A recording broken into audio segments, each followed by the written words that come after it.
The conference room aboard Meridian 7 station gleamed with the soft blue light that the Galactic Council preferred. Verthan adjusted his crystalline visual sensors and watched the two humans enter. They walked with confidence, but not arrogance. The male wore a simple gray uniform. The female carried a data tablet and smiled at everyone she passed. Taeyang sat down across from Verthan and nodded politely. Ji Woo took the seat beside him, her eyes scanning the room with obvious curiosity. Around them sat representatives from a dozen species. Some had scales. Others had feathers. One looked like living crystal. The humans looked painfully ordinary in comparison. "Welcome to the Galactic Council," Verthan said through his translator device. "We are pleased to formally meet humanity. You are the 48th species to join our coalition." "Thank you for having us," Taeyang replied. His voice was calm and measured. "We're honored to be here." Verthan had conducted first contact protocols for 6 new species in his career. He knew the pattern well. First came the assessments. Then came classification. Finally came integration into the appropriate role within Council society. The process had worked flawlessly for 6,000 years. "We have prepared standard evaluations," Verthan continued. "They will help us understand your civilization's strengths and potential contributions to the Council." Ji Woo leaned forward slightly. "What kind of evaluations?" "Technology level, military capability, cultural sophistication, psychological resilience, and adaptive capacity," Verthan explained. "Nothing invasive. Simply standard measurements we apply to all species." The tests began the following day. Human engineers demonstrated their fastest ships. Council observers noted they were adequate, but unexceptional. The Dominion had vessels twice as fast. The Etherians had ships that could phase through solid matter. Human weapons were examined next. Krell, the Dominion military observer, watched with barely concealed boredom as Taeyang explained railgun technology and fusion warheads. The Dominion had developed similar weapons 3,000 years ago and moved on to far more sophisticated systems. "Primitive but functional," Krell noted in his report. "No threat. No advantage." The cultural assessments proved similarly mundane. Ji Woo shared human art, music, and literature. The Council's cultural analysts found them emotionally expressive but philosophically shallow compared to Etherian metaphysical poetry or collective harmonic.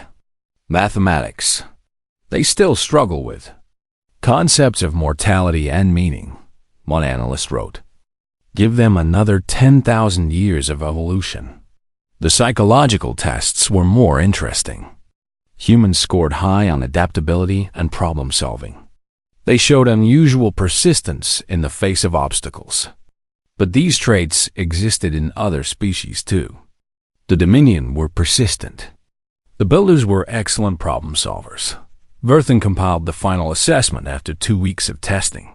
He classified humanity as Category 4, Moderate Development, Standard Integration Protocol. They would be given minor roles in Council infrastructure. Perhaps some humans would serve on exploration teams. Others might work in administration. It was a respectable placement for a young species. "They seem nice," Ji Woo said to Taeyang as they prepared to return to Earth. "Very organized, very orderly." Taeyang nodded, but something in his expression suggested he was thinking carefully. 6,000 years of peace and prosperity. 47 species working together. It's impressive, but Ji Woo knew him well enough to hear the unspoken word. "But nothing," Taeyang said. "Just wondering what happens when something goes wrong in such a perfect system." Back on Meridian 7, Verthan filed his report and moved on to other duties. Humanity was processed, categorized, understood. The Council had seen thousands of species across the galaxy. They had encountered every variation of intelligence, every type of civilization. Some were warriors. Some were philosophers. Some were artists. Some were builders. Humans were a little bit of everything and masters of nothing. Unremarkable. Crow shared drinks with other Dominion officers that evening. The humans are approved for integration, he said. Harmless. Average. They'll probably end up running supply depots or maintaining communications arrays. The officers laughed. Not cruelly, but with the gentle amusement of ancient peoples observing young ones. On Earth, Tae-Yang stood in his apartment and looked up at the night sky. Somewhere up there, the Galactic Council continued its eternal routine. 6,000 years of stability. 6,000 years of knowing exactly how the universe worked. He thought about the assessments, the tests, the measurements. Everything designed to fit species into predetermined categories. He wondered if the Council had ever encountered something that didn't fit. Something that broke their careful classifications. His communication device chimed. Ji-Woo's face appeared on the screen. Did you see the integration assignment? She asked. Not yet. What did we get? Research station support. Outer Rim territories. Basically the quiet zone where nothing ever happens. Tae-Yang smiled slightly. Sounds peaceful. You don't sound disappointed. I'm not. Peace is good. He paused. But I keep thinking about something Verthan said. He mentioned that the Council has protocols for everything. Every possible scenario has been encountered and catalogued. And? Ji-Woo prompted. And I wonder what happens when they encounter something they haven't catalogued. Something that doesn't follow the patterns. Ji-Woo was quiet for a moment. Then she laughed softly. You're thinking like a human again. Always assuming there's an exception to every rule. Isn't there? Usually yes. But maybe not here. Maybe the Council really has seen everything. Tae-Yang said goodnight and ended the call. He looked at the stars again. The Council believed they understood humanity. They had measured and tested and classified. They knew exactly what humans were capable of. He hoped they were right. But something deep in his mind, something very human, whispered that they were about to be very, very wrong. In the Council archives, Verthan S. report sat filed alongside thousands of others. Humanity, Category 4. Capabilities, limited. Threat level, negligible. Integration, approved. The assessment was complete. The matter was closed. The universe continued as it always had, orderly and predictable. For now. The distress signal came through at 0340 hours. Dongmin was reviewing supply manifests when the communication panel lit up with emergency frequencies. He straightened in his captain's chair and activated the message. This is Council Research Vessel Brightness, a strained voice said through heavy static. We have crashed on Hestrix 9. Hull breach. 23 crew members. Environmental conditions exceed survival parameters. Requesting immediate assistance. Dongmin pulled up the navigation charts. Hestrix 9 was a frozen moon 16 hours away at maximum speed. He opened a channel to the Council Emergency Network. This is Human Vessel Resilience. We received your distress call. What is your status? There was a pause. Then a different voice responded. Resilience, this is Meridian 7 Command. We have the situation under control. Dominion heavy rescue vessels are being dispatched. Estimated arrival time is 173 days. Dongmin blinked. Did you say days? Correct. Hestrix 9 has extreme environmental conditions. Temperature negative 400 Celsius. Methane storms. Gravity 3 times standard. Only specialized Dominion vessels can operate in those conditions safely. And the crew on Brightness? Another pause. They have sufficient supplies for approximately 80 days. We are working on accelerating the rescue timeline. Dongmin looked at his navigation display. 16 hours. It could be there in 16 hours. Meridian 7, we can reach them in less than 1 day. Negative, resilience. Your vessel is not rated for Hestrix 9 conditions. You would be destroyed on approach. We appreciate the offer, but please continue your assigned patrol route. Dongmin closed the channel. He sat in silence for 30 seconds. Then he pressed the ship-wide communication button. A1, report to the bridge immediately. The chief engineer arrived 3 minutes later, wiping grease from her hands. She was short, stocky, and had the permanent squint of someone who spent too much time staring at technical readouts. What's the emergency? She asked. Dong-Min explained the situation. A1 listened, her expression unchanging. When he finished, she pulled up Hestrix 9's environmental data on her personal tablet. -400, she muttered. That's cold. Real cold. Council says we can't survive the approach. Council is probably right. A1 zoomed in on the data. Our shields will fail. Hull will crack. We'll all freeze to death. She looked up. When do we leave? Dongmin smiled. 30 minutes. What do you need? Access to Cargo Bay 3 and permission to do some very stupid things to our shield generators.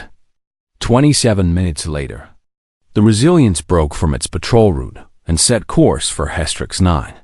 Dongmin sent a brief message to Meridian 7, attempting rescue. Will advise outcome. The Council response came within seconds. Resilience, you are ordered to abort. This is suicide. Your vessel cannot survive those conditions. Dongmin didn't reply. He watched A1's team swarm over the shield generators, welding, rewiring, and muttering curses in 3 different languages.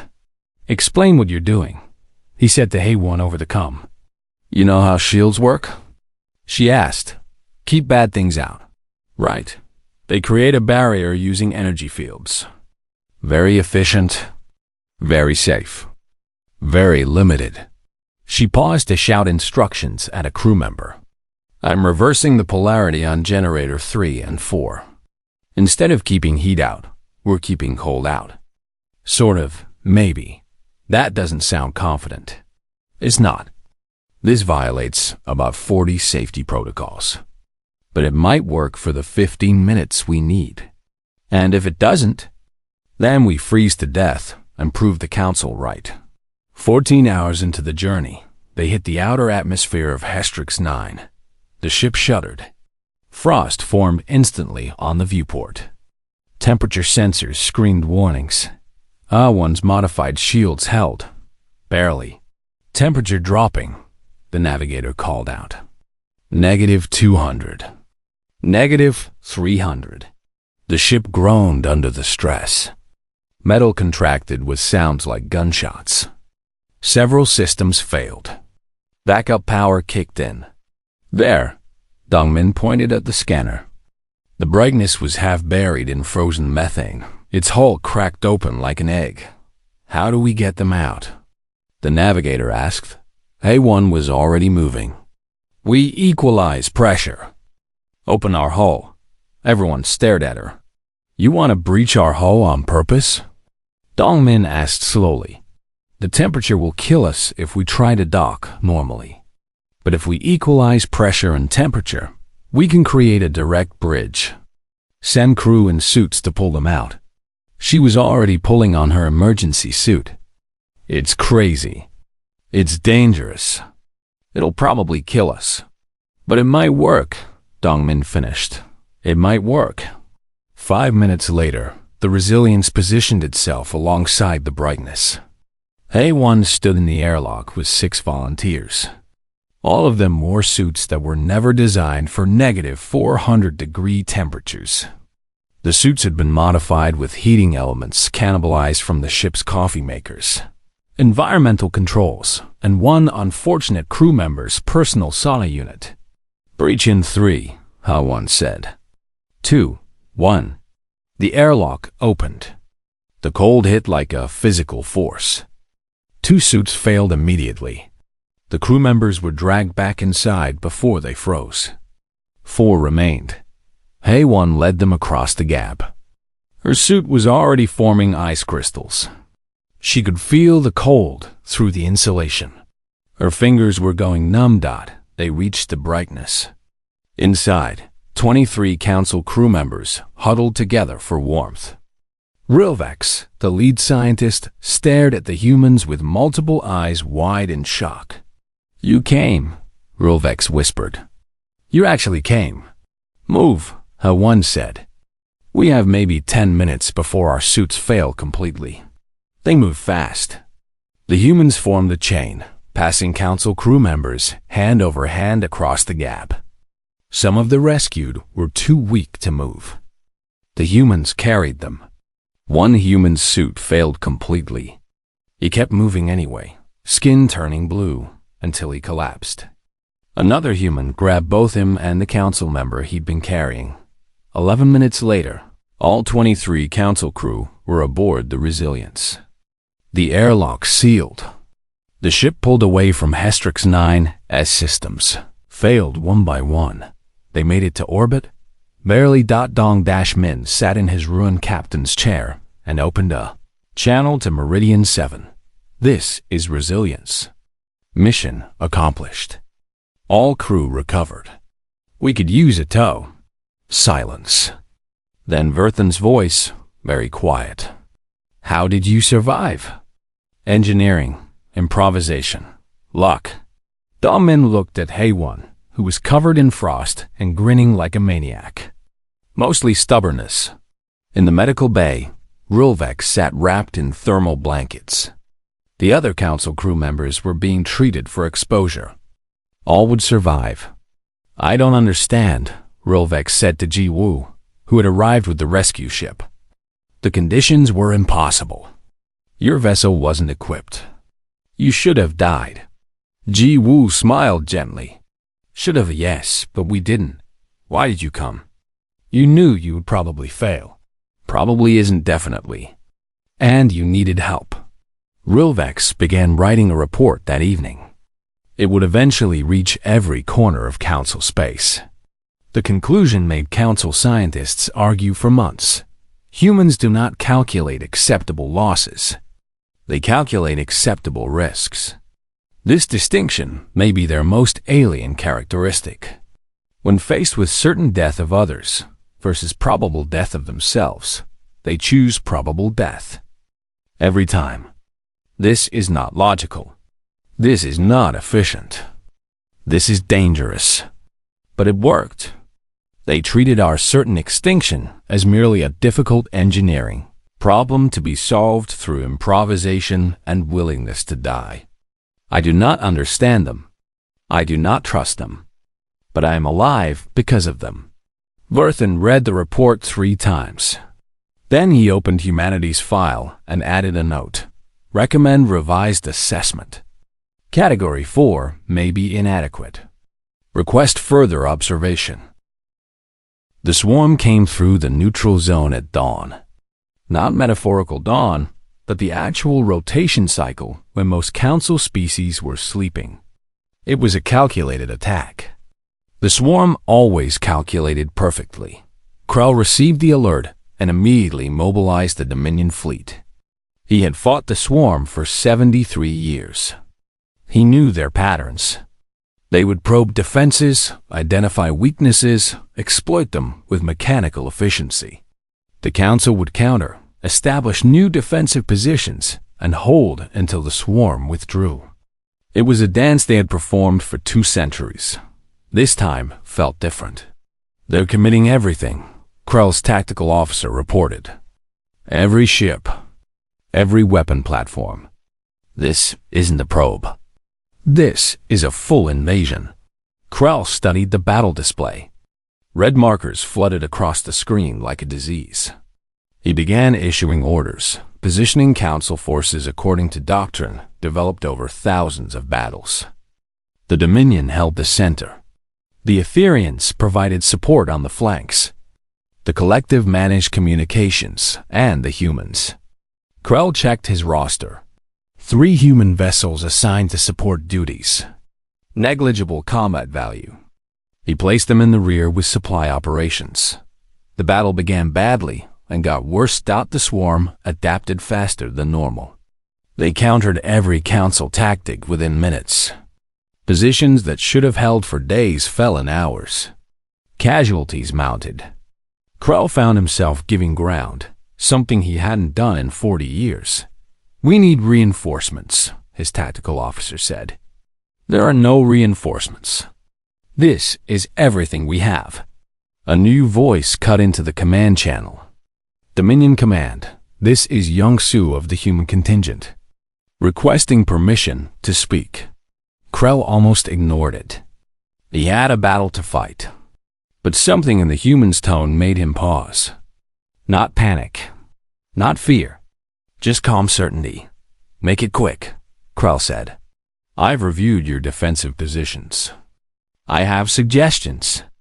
Krell looked at the battle display. They were losing. Pride could wait. Transmit them. Young Su's tactical plan appeared on Krell's screen. He read it once, then again. His mandibles clicked in confusion. "This makes no sense. You're suggesting we abandon the forward positions entirely. Pull back to minimum defensive range. And then attack randomly?" Krell's voice rose. "This is chaos. This is not strategy." "It's exactly chaos," Young Su agreed. "The swarm predicts your moves because you're predictable. Sophisticated, but predictable. They've had 200 years to study council tactics. Stop being predictable. Chaos leads to defeat. Chaos leads to confusion. Confusion leads to mistakes. The swarm doesn't make mistakes because they know what you'll do. Make them not know." Krell was about to refuse when another defensive line collapsed. 80 ships destroyed in 30 seconds. At this rate, they had 6 hours before total defeat. "Fine," Krell said. "You have command of the human contingent. Show me this chaos." Young Su's 3 ships broke formation immediately. They didn't retreat to safety. They didn't advance in proper attack formation. They scattered, moving in patterns that made Krell's tactical computer throw error messages. Then Subin's voice came over an open channel, broadcasting on all frequencies, including swarm channels. "Hello, Swarm," she said cheerfully. "We're humans. You don't know us yet. That's okay. You will." The transmission continued. But it wasn't normal communication. Krell's translator struggled with it. Images, sounds, emotional patterns. It was affecting his own crew, making them uneasy. "What is she doing?" he demanded. "Psychological warfare," Young Su replied. "The swarm operates on perfect information sharing. Every unit knows what every other unit knows. Subin is feeding them corrupted data. Not false data. Corrupted. Thoughts that don't resolve. Questions without answers. It's making their network itch.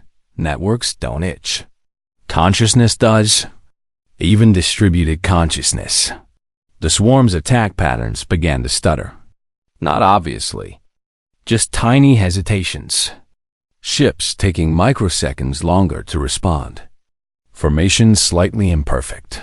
Young Su struck at those imperfections. His 3 ships didn't attack strategic targets. They attacked random ships in random patterns. No doctrine. No logic. Pure chaos. The swarm's prediction algorithms failed. How do you predict random? "All council forces," Young Su transmitted. "New orders. Abandon all tactical doctrine.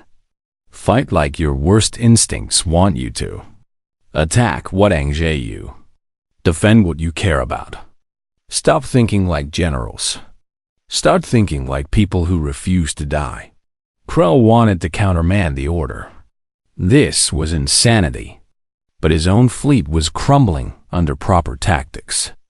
What did he have to lose? "Dominion fleet," he ordered. "Engage at will." No formation.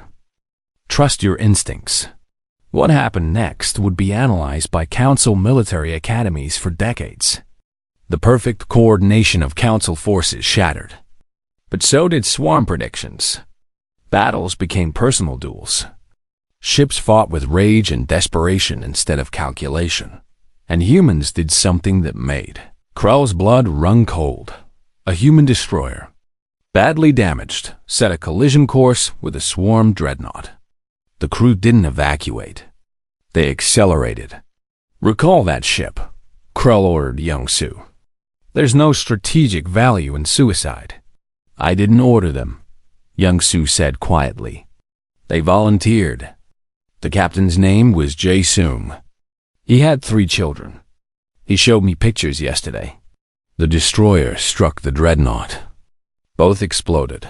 2 minutes later, another human ship did the same thing. Then a Dominion ship followed their example. Then an Etherian vessel. The swarm's algorithm for acceptable losses assumed everyone valued survival equally. They had never encountered an enemy that voluntarily chose death for minor tactical advantage. Their calculations broke down. Subin's broadcast intensified. She was speaking directly to the swarm's network now, feeding them concepts they had never encountered. Sacrifice, spite, the urge to drag your enemy down even as you fall. Love strong enough to die for strangers. How's this working? Krell whispered, watching the swarm fleet begin to withdraw. Because you've been fighting them wrong, Young Su said. You fight to minimize losses. They fight to optimize efficiency. Both logical. But we fight to win, even if winning costs everything. That's not logical. That's human. And now, because you fought beside us, it's a little bit yours too. The swarm retreated fully 6 hours later. First retreat in 200 years. The Council fleet held position, battered but intact. Krell's report took him 3 days to write. The conclusion troubled him. The humans introduced controlled chaos into a battle predicated on perfect information. They used psychological warfare against an enemy we believed immune to psychology. They demonstrated casual acceptance of suicide tactics that horrifies our command structure. Most concerning, these tactics worked. And worse, they're spreading. Council forces who fought alongside humans are now requesting permission to implement similar flexible engagement protocols. We defeated the swarm, but I fear we may have infected ourselves with something equally dangerous: the human refusal to accept predetermined outcomes. Verthan, read the report in his quarters on Meridian 7. He thought about the rescue at Hestrix 9. Now this. He opened humanity's file again. Category 4 was definitely wrong. But what was the right category? He stared at the empty field for a long time. Then he typed, Category undefined. Recommend extreme caution. Also recommend continued alliance. Humans are dangerous. Humans are unpredictable. Humans are absolutely what we need against the impossible. He saved the file and looked out at the stars. 6,000 years of perfect order. 6,000 years of knowing exactly how the universe worked. 3 months of human integration had shattered more assumptions than the previous 1,000 years. Verthan wasn't sure if he should be terrified or grateful. Possibly both. The art gallery on Council Station Harmony 3 had never seen a crowd like this. Beings from 17 different species pressed together, staring at the canvas on the wall. Some had traveled 3 systems just to see it. Byra stood in the corner, uncomfortable with the attention. She was a painter, not a politician. But her latest exhibition had somehow become both. The painting was called Defiance. It showed a human figure standing on a cliff edge, facing a massive storm. The figure was small. The storm was overwhelming. But the human's stance suggested they had no intention of retreating. I don't understand, a Vexian scholar said, all 4 of its eyes focused on the canvas. The logical action is to seek shelter. Why depict foolishness as virtue? Bidara had heard this question 100 times. She gave her usual answer. It's not about logic.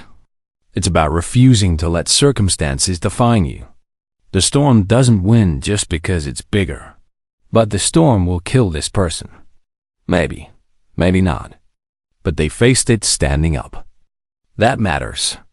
The Vexian walked away, confused. But 3 younger Vexians stayed, staring at the painting with expressions Bara was learning to recognize. Hunger, not for food. For something they couldn't name. 2 systems away, Jinho stood in front of 200 students at the Council Academy. He was teaching philosophy, though his credentials were questionable by council standards. He'd only been alive 63 years. Most of his students belonged to species that considered 1,000 years barely adolescent. Today we discuss the concept I call constructive impossibility. Jinho said. An Etherean student raised a crystalline appendage. Impossibility cannot be constructive. It is, by definition, impossible. That's the traditional view, Jinho agreed. And mathematically, you're correct. But humans don't always operate mathematically. We encounter impossible situations constantly. Do you know what we do? Accept them and adapt your goals, the Etherean responded. Standard rational behavior.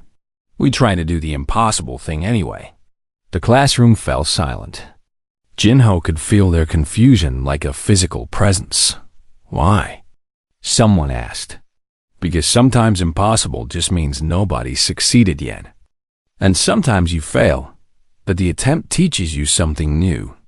And sometimes, very rarely, you succeed and the universe has to update its definition of impossible. That's inefficient, a collective consciousness unit observed. Incredibly inefficient, Jinho agreed. Wasteful, stupid, and it's how humans discovered fire, flight, space travel, and half our major technologies. We kept trying things that couldn't work until they did. A young Etherean named Ethriana stayed after class. She was different from older Ethereans.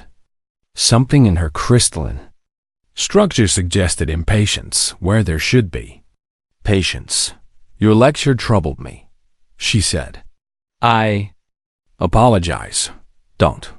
I mean it troubled me in a way I've never experienced. My species achieved perfect logical harmony 4,000 years ago. We eliminated war, poverty, and inefficiency. We are, by all measures, successful. You are, Jinho agreed carefully. Then why do I feel like we're missing something?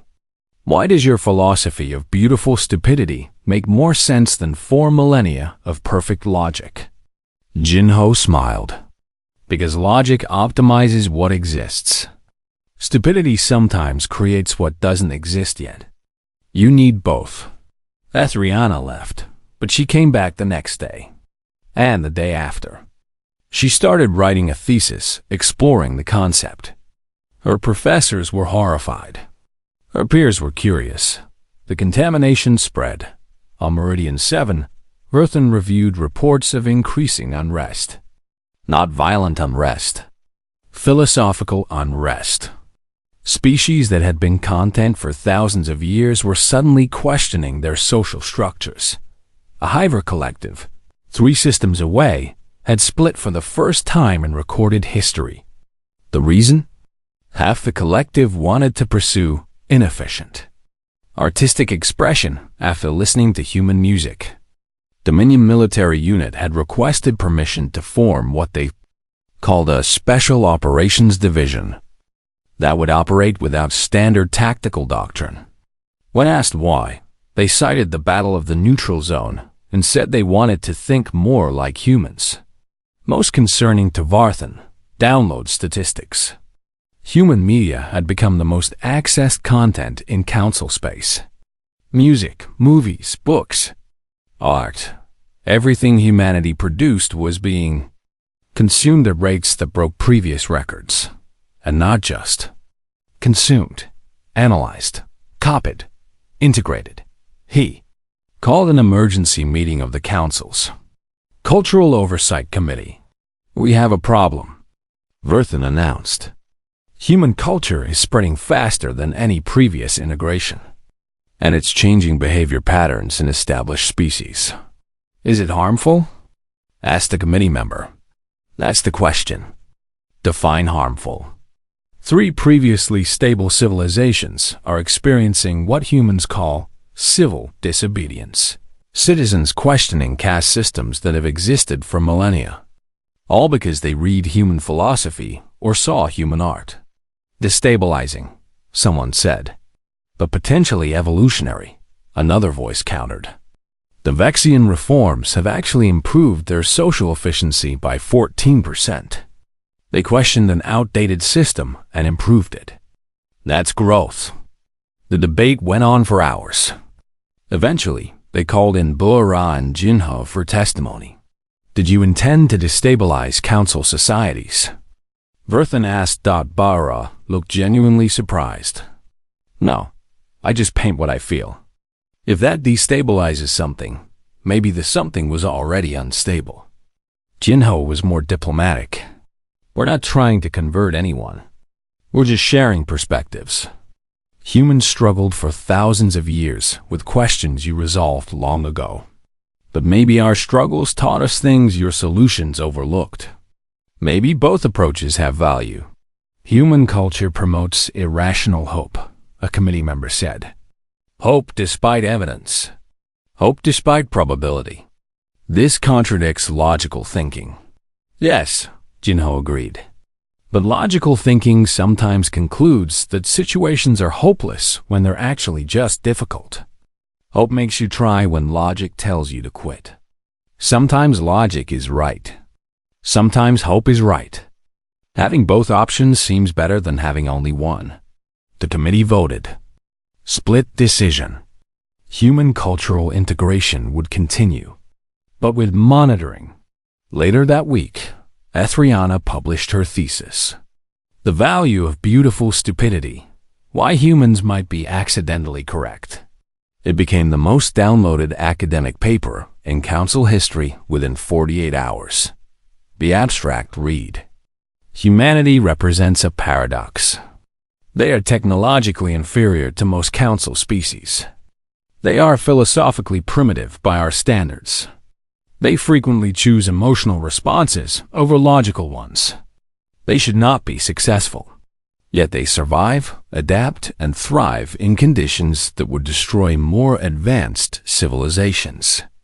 This paper explores the hypothesis that human stupidity is actually a form of intelligence we had evolved past too quickly.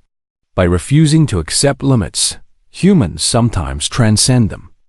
By believing in impossible outcomes, they occasionally achieve them. This is not logical. But logic may not be the only path to truth. Verthan read the thesis twice. The second time, he found himself agreeing with parts of it. That terrified him. Human culture wasn't spreading through force or coercion. It was spreading because people wanted it. Because it offered something the council had optimized away thousands of years ago. The freedom to be inefficient. The permission to hope despite evidence. The right to try impossible things and fail spectacularly. He called Jiwoo to his office. "Your species is changing the council," he said without preamble. "Is that bad?" She asked. "I don't know. We've had 6,000 years of stability. Stability requires predictability. Humans are unpredictable. Stability can become stagnation," Jiwoo said gently. "You've preserved your civilizations perfectly. But have you grown? Have you changed? Have you tried anything new in the last 1,000 years?" Verthan was quiet for a long time. Then he said, "No, we haven't. We achieved perfection and stopped. We never achieved perfection. So we never stopped. Maybe that's what we offer. Not better answers. Just a reminder that there might still be questions worth asking." Jiwoo left.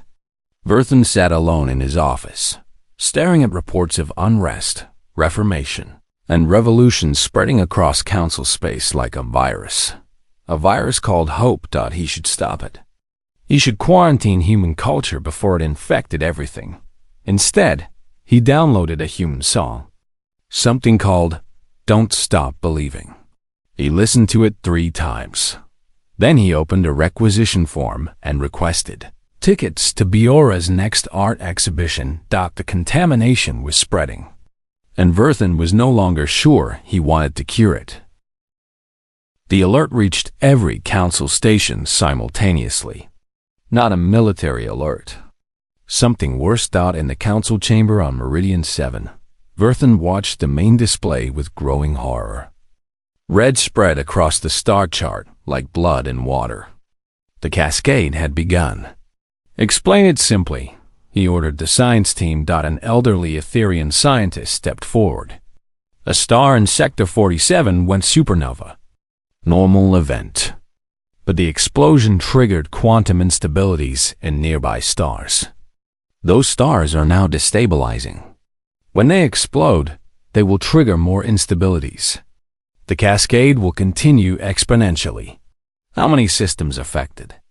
At current progression, 40% of council space within 5 years. The chamber fell completely silent. How do we stop it? Krell asked. We can't. The mathematics are absolute. Once initiated, stellar cascades are unstoppable. We have simulated every possible intervention. None succeed. Verthan felt something he hadn't experienced in centuries. Fear. Real, cold fear. Then what do? Evacuate what we can. Save 40% of our population. Abandon the rest. Begin immediately. The council voted within hours. Evacuation protocols activated. 2 trillion beings needed to move. They had 5 years. The mathematics said they could save maybe 60% if they started now and worked perfectly. 40% would die. Entire civilizations would end. Species would go extinct. It was logical. It was necessary. It was unacceptable. Taeyang arrived at Meridian 7 2 days later.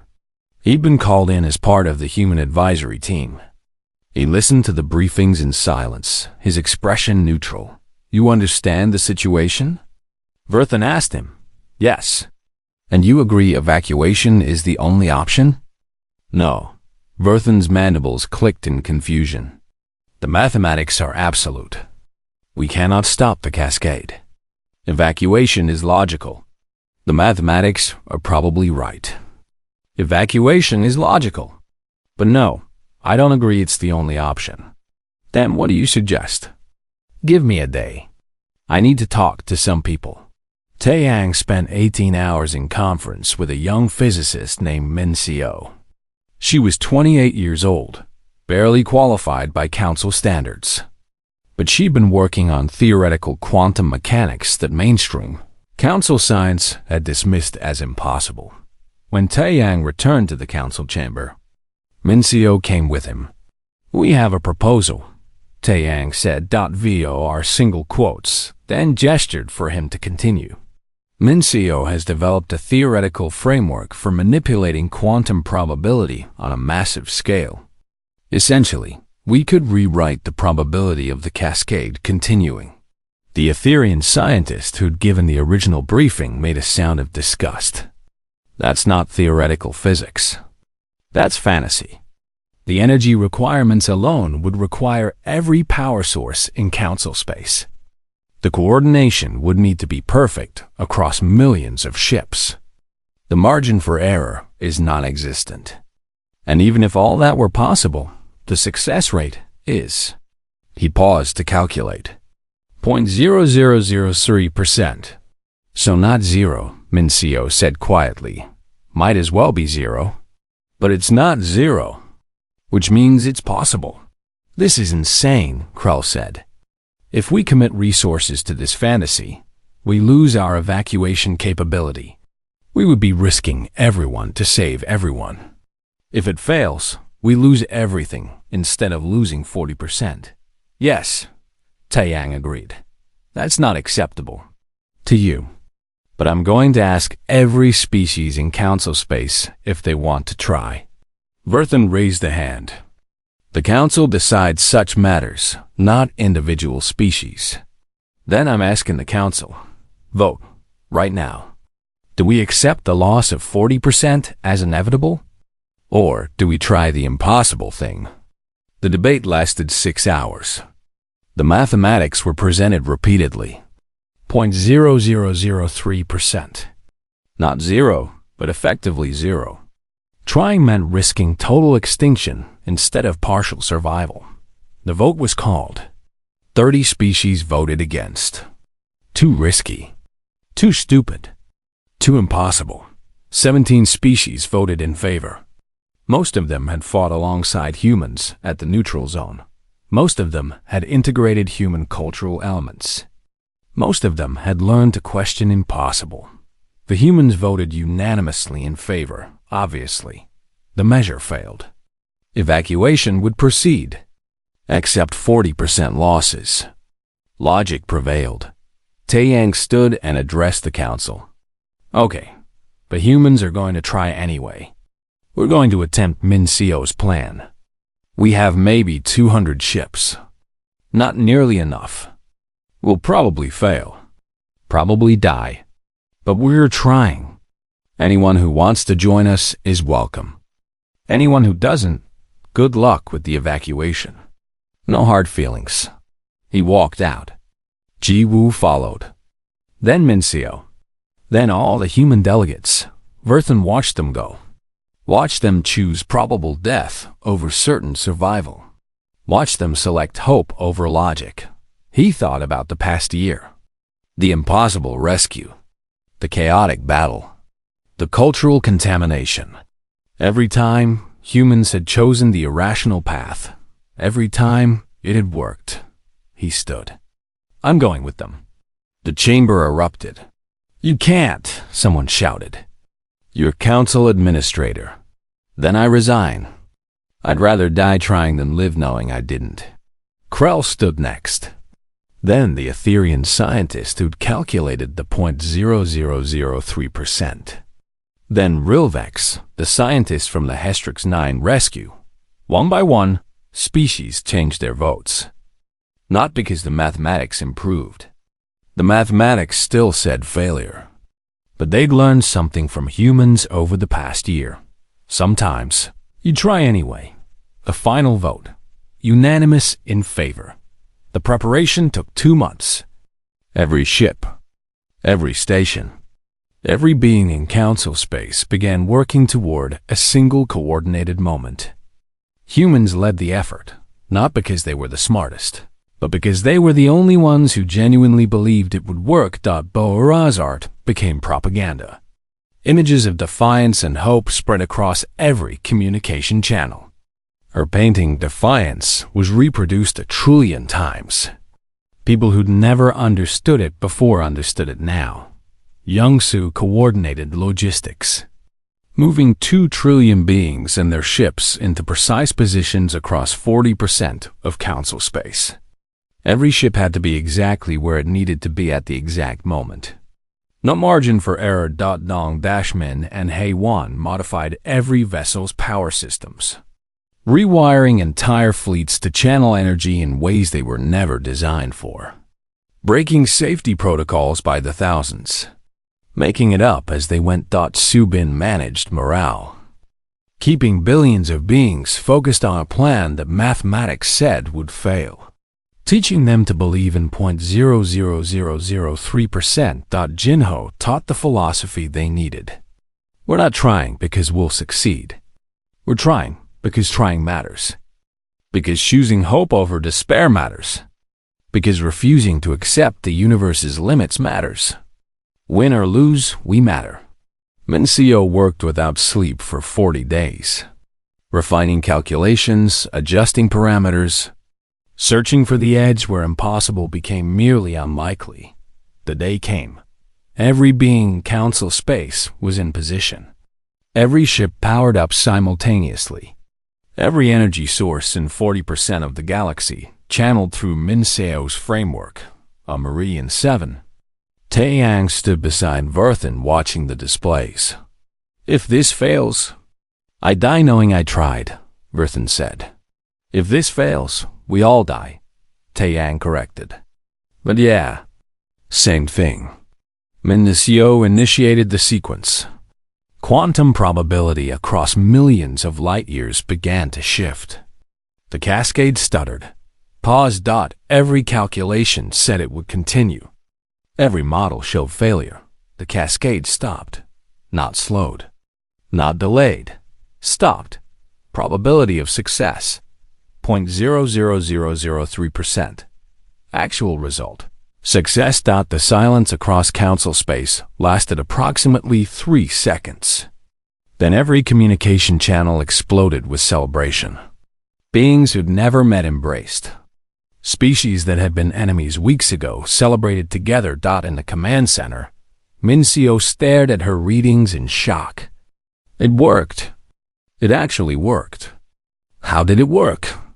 Because we believed it would, Taeyang said. That's not scientific. No, but it's human. And now it's a little bit everyone's. Verthan sat down slowly. He felt different. Not just relieved. Changed. His species had been logical for 4,000 years. It had brought them far. But logic alone would have cost them 40% of everything they were. Humans had taught them something new. Not to abandon logic, but to remember that impossible only means nobody succeeded yet. He began writing his final report. The one that would go into permanent council archives. Official assessment of humanity. Revised final classification. Category, undefined. Humans do not fit established parameters because they reject the concept of parameters. They break limits not through superior ability, but through superior refusal to accept limitation. Integration status, complete. Council status, forever changed. We believed we'd seen everything. We were wrong. We hadn't seen anyone who looked at probability of success, 0.00003%, and said, so you're telling me there's a chance. We hadn't seen anyone who treated the universe's laws as suggestions rather than rules. We survived the stellar cascade, not because we were smart enough to solve it, but because humans were stubborn enough to refuse accepting it as unsolvable. Final note. I no longer know if humans infected us with dangerous thinking or if they cured us of dangerous complacency. Possibly both. Definitely worth it. Ji-Woo found him later, staring out at the stars that hadn't died. Thank you, Morton said. For what? For being impossible. She smiled. You're welcome. But you did it too.